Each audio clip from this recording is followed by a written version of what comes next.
Hey everyone, it's Fun Around and my name is Jordan, and this video will be for Thursday's 5-game slate of games. I'm going to walk through the games, and instead of giving every single matchup possible, I'm going to give my favorite matchup, and then if I see a potential sleeper or potential breakout candidate, then I'll talk about them as well. Just to make these videos a little bit quicker because it takes me about an hour and a half to edit the big slates, and I have to go back to work off of leave pretty soon.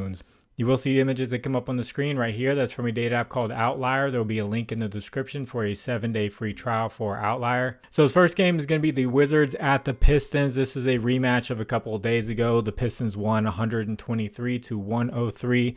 The Pistons are 15-point favorites. The Wizards will not have Kubali, and the Pistons have no new significant injuries. Wizards are 4-6 in the last 10 and 4-6 against the spread. And I'm going to talk about the spread just because some teams overachieve on the spread. And then the Pistons are 7-3 in the last 10 and 8-2 against the spread. Wizards the 10th fastest pace, and the Pistons the fastest pace over the past month. I wish this game was competitive because then we would see a lot of overs. The faster the pace, the more points opportunities, the more rebounds opportunities, the more assists, and all that good stuff. So my favorite matchup here is the one I pointed out last time, and he almost hit this double-double in the first quarter or first half. Jalen Durant, they give up the 6th most points to the center position and the most rebounds to the center position. So right now I'm showing the head-to-head against the Wizards. He had 15 points and 13 rebounds. At the end, you could go with points plus rebounds, but I really do like the double-double. He's had 5 double-doubles in the last 5 games versus the Wizards. The double-double did come out at -170 on DraftKings. I will probably take this and pair it with the Pistons money line, or do it like an alt spread to make it a little bit more safer for the Pistons to get a decent payout. Next game will be the Lakers at the Bucks. The Bucks are 5.5-point favorites. Lakers, LeBron remains out, Jackson Hayes is out, and Rui Hachimura is out. Luka is questionable, and for the Bucks, Giannis and Dame are probable as always. Lakers 8-2 in the last 10. Those two, LeBron has not been there. 7-3 against the spread. Bucks are 6-4 in the last 10 and 7-3 against the spread. Lakers the 24th fastest pace, and the Bucks the 8th fastest pace. So matchup I want to talk about. I want to talk about 2 of them here. So Luka does have one of the best matchups that I like. The Bucks are giving up the 8th most rebounds to the point guard position. They give up a lot of rebounds to guards, so a lot of long rebounds. And we know he's a great rebounder. So right now I'm showing his rebounds plus assist because he's been getting a lot of assists with the Lakers, and especially with LeBron not there. I think the Bucks pace at the 8th fastest is going to speed things up a little bit more. So he's going to have a little bit more opportunities than he's usually getting with the Lakers. And this rebounds assist line came out on Sleeper at 16.5. It's not out on the books yet. And he hit this 2 of 2 times against the Bucks last year. And then I want to talk about Giannis. The matchup doesn't look great, but the matchup for the past month is based off past month's data. So right now, without LeBron, Jackson Hayes, Rui Hachimura, the guys who will be guarding him are Jared Vanderbilt, who's 6'8", 214 pounds, and then Dorian Finney-Smith, who's 6'7", 220 pounds. I think Giannis is going to have a field day here, just taking it to the basket, going in transition, pretty much doing whatever he wants. Might get a lot of foul shots. Hopefully this is a close game and competitive game. If it is, I think Giannis has a great game. If you're afraid of that, some type of runaway, maybe Luka's ruled out or something like that, you go with first half or look at first quarter points for Giannis. So if you guys could, please like the video, and if you haven't, please subscribe to the channel. And if you have a little bit of extra time, could you leave a comment for the algorithm? You just put the number 1. That helps get the video out there for more people to see. And also, if you want to try something else out that's not Prizepicks, have more options, dynamic payouts, and deposit matches, check out Underdog Fantasy, Sleeper, ParlayPlay, ChalkBoard, and BETR. Underdog Fantasy is matching your first deposit up to $1,000, the rest up to $100, and bettors matching your first bet up to $250. Promo code is FINDAROUND11. Links are in the description. That'll take you straight there. This third game is the Magic at the Pelicans. Magic have no new significant injuries. Pelicans, Kelly Olynyk will be out for personal reasons, and Vis Misi, the center, is questionable. Magic are 3-7 in the last 10 and 4-6 against the spread, and the Pelicans are 5-5 and 5-5 against the spread. Magic are pretty tough defensively because of their pace. They play at the 28th fastest pace, and then the Pelicans the 21st fastest. So my favorite matchup here is going to be Paolo Banchero up against the Pelicans.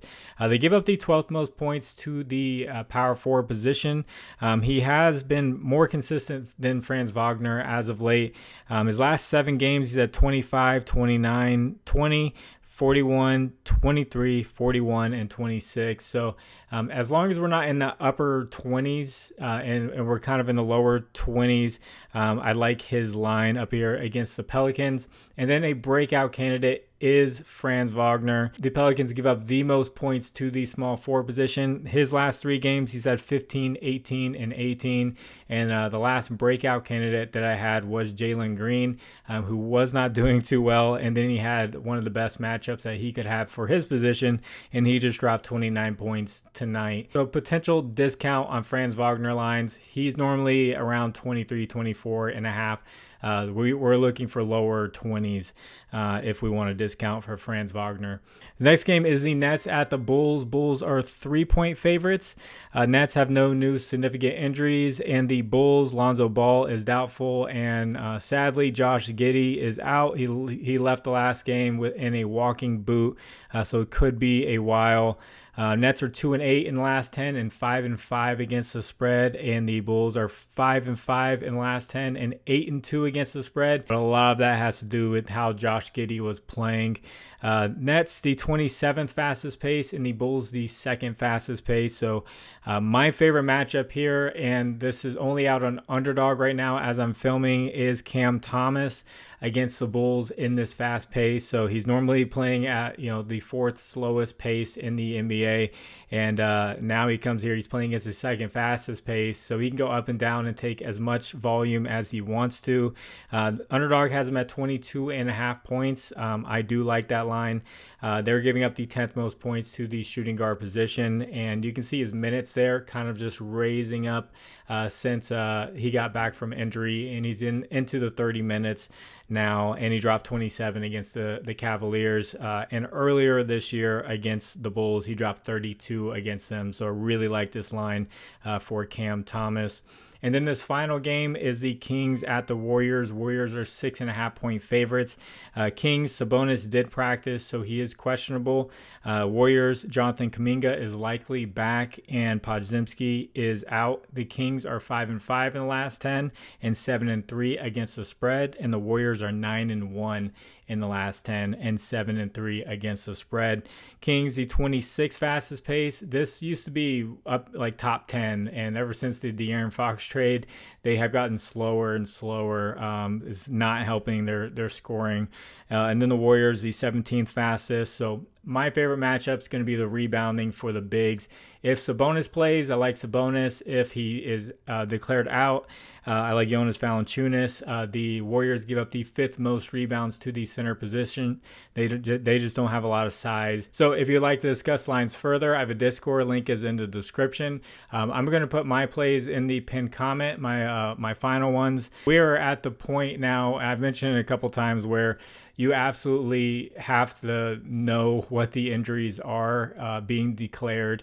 I had to set my notifications on for Twitter, Underdog, NBA, and it was just all day long, new injury management, resting, illness, personal reasons, all this stuff that you did not see 2 years ago or even a year ago. And a lot of lines don't drop unless like a significant player is declared out or playing. So you just have to watch that all day long. So for my recap of my last video, Anthony Simons and Julius Randle are still playing, but they do not look good at all. Simons, I think, is going into halftime with 0 points.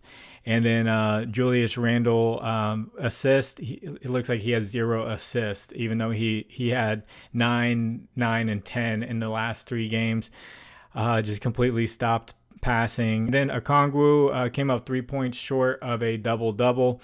That one missed. And then the alt spread parlay looks like the Trailblazers are going to hit theirs, but Miami, I put them there. I was debating between them and the Jazz. When the Kawhi Leonard news came out that he was going to be out, I went ahead and went with Miami instead of the Jazz. And Miami did not show up. The Jazz, once all their starters were declared that they were going to play, I wish I would have stuck with the Jazz instead of Miami. But then Andrew Wiggins points, that hit. Tatum rebounds, assists. This came out a lot later because I was waiting for his status. He was declared to play. Porzingis out, so I went ahead, grabbed his rebounds, assist. And then Kessler Edwards, I waited literally all day long for PJ Washington to be declared out for Kessler Edwards because he had a huge game against the Spurs a couple days before, and his line dropped at 11.5. He had 15. So we used to be able to just take plays early and then watch them get bumped up throughout the day. Now we have to look at the entire injury report and decide whether, okay, is this safe to take right now? Could something happen to throw this off? And that's just the world we live in right now.